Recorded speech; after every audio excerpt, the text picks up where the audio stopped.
Hello everyone, my name is Chandan Singh and I am your English trainer. दोस्तों, हमारे एक viewer ने पूछा था कि सर ये नो वंडर क्या होता है।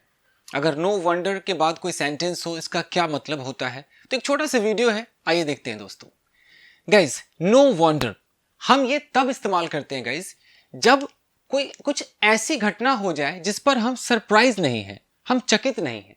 इसका मतलब है कि इट्स नॉट सरप्राइजिंग, यानी कि इट्स एक्सपेक्टेड। मान लीजिए कि एक बच्चा है और उसे आप डांट रहे हो और वो रो रहा है, तो यानी कि इसमें कोई सरप्राइज की बात ही नहीं। आप डांटोगे तो रोएगा, ये कॉमन सी बात है, ये तो एक्सपेक्टेड है भाई कि आप डांटोगे रोएगा। या मान लीजिए कि बच्चे ने डायपर पहना और डायपर बहुत गीला है और वो रोए जा रहा है, तो एक्सपेक्टेड है कि अगर वो गीला है तो रोएगा, उसे प्रॉब्लम हो रही है, उसे भूख लगी है, वो रो रहा है, मतलब ये एक्सपेक्टेड है। तो वो कंडीशन जहां पर अगर आपको लगे कि यार ये तो होना ही था, ये तो एक्सपेक्टेड है, तो इसमें कोई सरप्राइज की बात ही नहीं है, आप सबसे पहले नो वंडर का इस्तेमाल करेंगे। कोई भी सिचुएशन आप ले सकते हैं। मान लीजिए कि एक बंदा बार बार लेट होता है, ऑफिस में रोज लेट आता है, तो आज भी लेट आया है, तो नो वंडर, इसमें सरप्राइज की बात ही नहीं। वो लेट है, मतलब वो ये एक्सपेक्टेड है कि लेट होगा।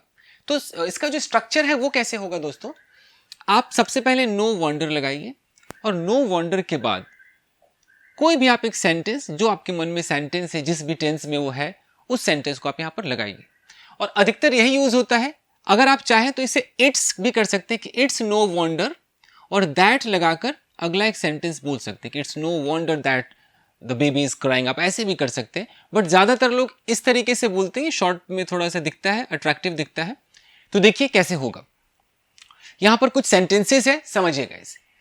यहां है कि no wonder you are so late. ये सेंटेंस हमारे उन व्यूअर ने दिया था मुझे, जिन्होंने पूछा था कि सर इसका क्या मतलब है। तो no wonder you are so late, यानी कि सामने वाला काफी लेट है, लेकिन जो दूसरा व्यक्ति कह रहा है कि नो वंडर, यानी कि इट्स नॉट सरप्राइजिंग, ये सरप्राइज की बात नहीं है कि तुम बहुत लेट हो, ये तो तुम्हारा भैया रोज का है, ये तो एक्सपेक्टेड है कि तुम लेट आते हो।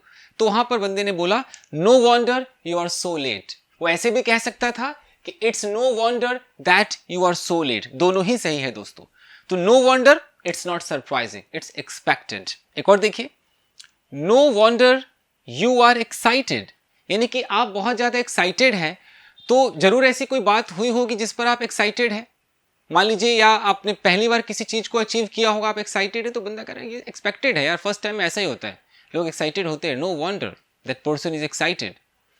तो उस मोमेंट को देखिए कि अगर ये मोमेंट होगा तो एक्साइटेड ही होगा, मतलब ये एक्सपेक्टेड सी बात है, ये जाहिर है।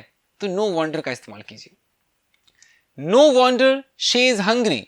अब मान लो एक लड़की है, सुबह से उसने कुछ खाया नहीं है और वो कह रही है यार मैं बहुत भूखी हूं, तो इट्स नो वंडर, इसमें सरप्राइज की बात ही नहीं कि भूखी है। सरप्राइज तो तब होगा कि बहुत ज्यादा खा लिया और 10 मिनट बाद कह रही कि मैं बहुत भूखी हूं, तब होगा ना सरप्राइज। तो it's no wonder means it's expected, it's not surprising.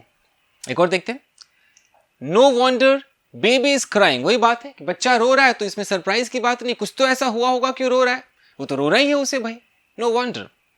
No wonder you lost the game.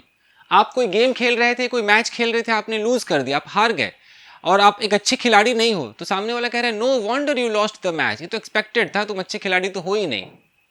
तो जहां पर लगे कि भाई इसमें कोई सरप्राइज की बात नहीं है, आप नो वंडर से सेंटेंस को शुरू कीजिए। तो आज के लिए बस इतना ही दोस्तों। आई होप जिन्होंने पूछा था वो समझ गए होंगे।